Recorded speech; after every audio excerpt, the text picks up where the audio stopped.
ताय नमो नमः। सरस्वती नमस्तुभ्यं वरदे कामरूपिणी विद्यारंभम करिष्यामि सिद्धिर्भवतु मे सदा। शिव शक्ति को कोटि कोटि प्रणाम।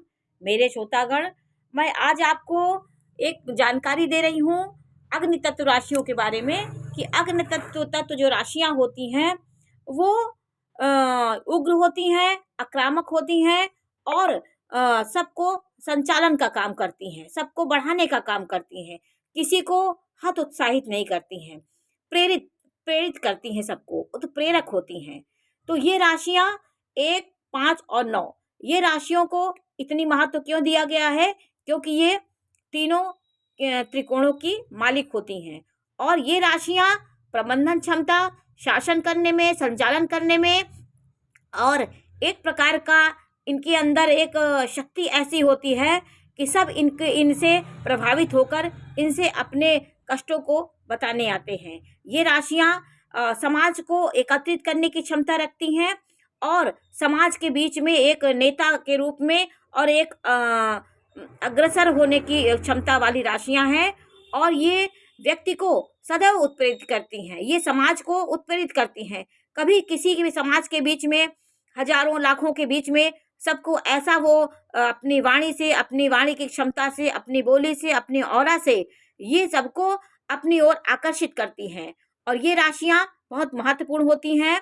क्यों हुई, इसके बारे में मैं आज आपको जानकारी दे रही हूँ कि देखिए, आकाश मंडल में मंगल जो होता है वो सेनापति होता है। मेष राशि काल पुरुष की पहली कुंडली है। ये क्या है? ये आकाश मंडल में सेनापति है। सेनापति राजा के साथ सेनापति बहुत जरूरी होता है और राजा के साथ गुरु का होना बहुत जरूरी होता है। ये धनु राशि इसलिए आई है, इनके अंदर एक आध्यात्मिक ऑरा होती है, शांति और ज्ञान, विज्ञान, परिमार्जित ज्ञान और किसी को भरोसा देने की क्षमता इनके अंदर बहुत होती है। कोई भी दुखी है उनको सांत्वना दे करके, उनको भरोसा दे करके, उनको ज्ञान दे करके ये उनको शांत कर सकती हैं। और मेष राशि है वो सेनापति है, उसका काम बहुत होता है ऊर्जा, पराक्रम, साहस, ये काम भी शासन सत्ता में बहुत जरूरी होता है। और सिंह राशि को क्यों माना गया, इसको इसकी राजा की पदवी क्यों दी गई? इसका स्वामी सूर्य है, ये विराट ग्रह है, ये हर जीव इनसे संचालित होता है। तो इसी प्रकार इनको ये नेता, शासन, प्रशासन, सत्ता में ये रहते हैं। इनके अंदर एक अलग प्रकार का तेज होता है जो सूर्य से संबंधित होता है। उस तेज के कारण ये समाज का संचालन करते हैं। उस तेज से समाज इनसे प्रकाश पाता है और अपने जो भी परेशानियां होती इनके पास ले जाता है। तो ये समाज का संचालन करती हैं।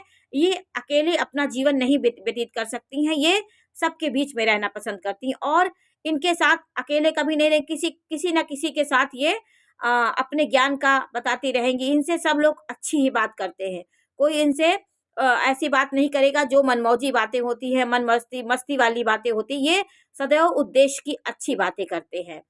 तो कभी कभी हो जाता है, मनोरंजन भी हो जाता है, लेकिन ज्यादातर ये राशियां अपने लक्ष्य पे लगी रहती हैं।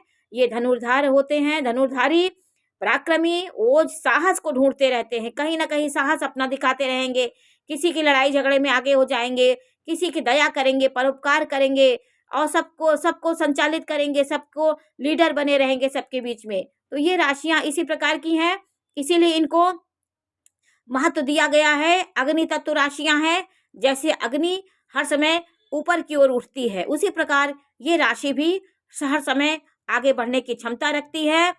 और मंगल जो होता है वो ब्लड का कारक होता है, खून का कारक होता है, रक्त होता है। तो उसके अंदर जो साहस, पराक्रम, ऊर्जा होगी वो एक राजा को बहुत जरूरी होती है। राजा के साथ ये तीनों का योग बहुत जरूरी होता है, क्योंकि राजा अकेले नहीं चल सकता है। राजा को ये अपने सेना साहस के लिए मंगल की जरूरत होती है और धनु जो उसको ज्ञान देता है, हर समय मंत्री पद इसको मिला हुआ है। ये राजा के साथ मंत्री का रहना बहुत जरूरी होता है, सही सलाह देना, सही समय पे क्या करना है क्या नहीं करना है, ये हमें बृहस्पति सिखाता है। तो बृहस्पति एक परिमार्जित ज्ञान है। ये सिंह, धनु और मेष ये अग्नि तत्व राशियां हैं। तो इनका स्वामी मंगल हुआ, सिंह राशि का स्वामी सूर्य हुआ और धनु राशि का स्वामी बृहस्पति हुआ। तो 3 त्रिकोण में ये राशियां इसीलिए आई हैं। हम जब काल पुरुष की कुंडली देखते हैं तो काल पुरुष की कुंडली में हम बहुत विश्लेषण करते जाइए तो एक एक भाव के बारे में आपको बहुत गूढ़ रहस्य मिलेगा। तो इसीलिए ये कोण बनाए गए हैं। 1, 5 और 9 ये अग्नि तत्व होते हैं और 2, 6 और 10 ये अर्थ त्रिकोण होते हैं। इसमें पृथ्वी तत्व की प्रधानता होती है। ये धन को संजोने के लिए आए हुए हैं धरती पे। इनको धन का बहुत धन इनके कहीं ना कहीं इनके पास धनी हो ही जाते हैं ये। तो ये ये अर्थ त्रिकोण हुआ। ये धर्म त्रिकोण हुआ क्योंकि शासन यदि आप धर्म से नहीं करेंगे, अपने आदर्शों वसूलों को लेके नहीं चलेंगे तो आप शासन सत्ता में आप कभी भी आगे नहीं बढ़ सकते। इसलिए धर्म को मुख्य रख करके आप अपने संचालन करिए, अपने समाज का नेतृत्व करिए। तो उसका जब पालन करेंगे तो समाज भी आपसे प्रेरणा लेगी और प्रेरणा ले करके आप में इतने गुण हैं कि उनसे वो प्रेरणा लेगी, क्योंकि आप राजा के पद पे हैं, मंत्री हैं और मंत्री आपका बृहस्पति है। तो ये सबके मेल से आपका शासन बहुत अच्छे से हो सकता है। एक इंसान कभी कुछ भी नहीं कर सकता, इसलिए राजा के साथ इन लोगों की बहुत ज़रूरी होती है। और न्याय देने का काम शनि करता है। जिस प्रकार कठिन न्याय शनि देता है उस प्रकार कोई ग्रह इतना कठिन न्याय, इतना कठिन दंड नहीं दे पाता है। इसलिए सब ग्रह जो है अपना अपना अलग अलग काम करते हैं।